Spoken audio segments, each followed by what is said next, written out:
Aujourd'hui, on va décortiquer un sujet complexe et pourtant terriblement répandu.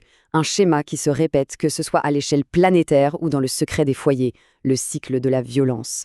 Et pour commencer, on va prendre un peu de hauteur avec un exemple qui vient de la scène internationale. Attaque de représailles en ping-pong. L'expression est forte, hein. Elle a été utilisée par un diplomate de la Sierra Leone à l'ONU pour décrire un conflit au Moyen-Orient. Et elle image parfaitement cette idée d'action-réaction, une espèce d'escalade sans fin où chaque coup en appelle un autre, jusqu'à risquer, selon ses mots, une destruction mutuellement assurée. Bon, on voit bien que cette dynamique existe entre les nations. Mais la vraie question qu'on va se poser, c'est: et si ce même engrenage destructeur se jouait non pas entre des pays, mais à l'intérieur même des maisons? C'est ce qu'on va explorer maintenant en passant du très grand au très intime. Pour y voir plus clair, il faut s'intéresser au modèle classique, celui qui a été décrit pour la première fois par la Dr Lenore Walker. En gros, ce modèle permet de décomposer quelque chose qui semble totalement chaotique en une série d'étapes, des étapes assez prévisibles qui expliquent comment les victimes se retrouvent piégées. Alors attention, voilà un point absolument crucial. Il ne faut pas voir ça comme un cercle parfait qui se répète à l'identique. Non, c'est bien plus une spirale. D'après le modèle, à chaque tour, les phases ont tendance à se raccourcir et surtout, la violence devient de plus en plus intense. C'est une escalade et c'est ça qui est si dangereux. Bon, regardons ces 4 phases de plus près. Tout commence par la montée de la tension. C'est cette fameuse sensation de marcher sur des œufs, où la victime sent qu'elle doit faire attention à tout pour ne pas provoquer une crise. Et puis, la crise arrive. C'est l'incident, l'explosion de violence. Juste après, c'est la phase de réconciliation, la lune de miel.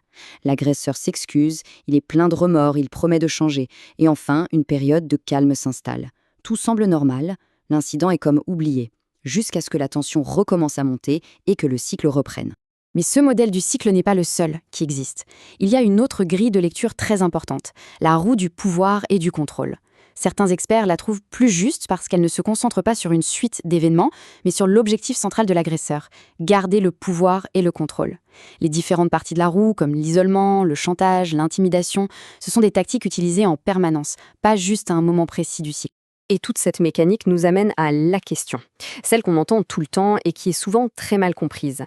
Mais pourquoi les victimes ne partent-elles pas tout simplement? La réponse, vous vous en doutez, est bien plus compliquée. Il ne s'agit pas d'un simple choix, c'est un véritable piège psychologique.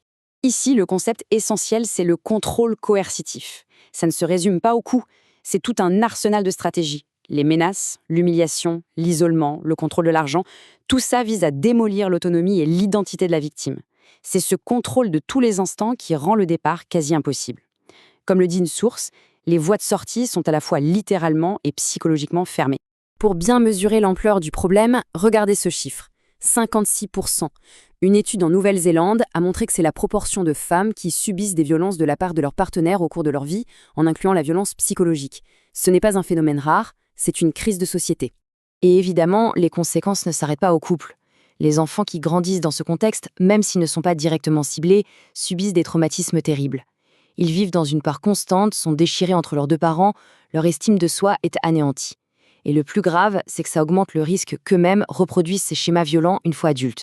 Comprendre le problème, c'est une chose, mais comment on le règle? Maintenant, on va passer aux solutions, en regardant comment les stratégies pour intervenir et essayer de casser ce cycle ont évolué avec le temps. L'approche a vraiment beaucoup changé. Dans les années 80, c'était le modèle de Duluth qui dominait, avec une approche très répressive.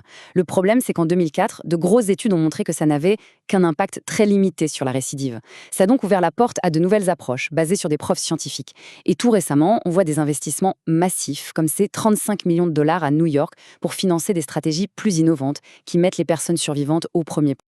Cette comparaison, elle est sans appel. Regardez bien les chiffres. Sur une étude de 5 ans, près de 70% des hommes qui ont suivi un programme de type Duluth ont été de nouveau condamnés.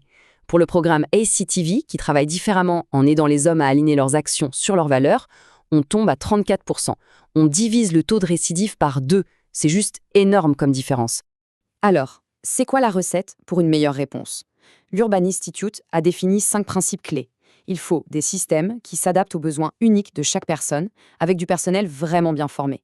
La responsabilisation des agresseurs doit être pensée avec les survivantes, les approches doivent être adaptées à la culture de chacun, et surtout, le principe numéro 1, le fil rouge, tout doit être centré sur les survivantes. Il faut les inclure dans la conception même des solutions. On va finir sur cette idée. Comprendre un schéma, c'est la toute première étape pour pouvoir le défaire. Ce n'est pas une fatalité. Le fait de connaître ce cycle, de comprendre la psychologie derrière et de savoir quelle stratégie fonctionne ou non, eh bien ça nous donne des outils pour agir. La question n'est plus de savoir si on peut briser ce cycle, mais plutôt comment est-ce qu'on va tous ensemble choisir de le faire.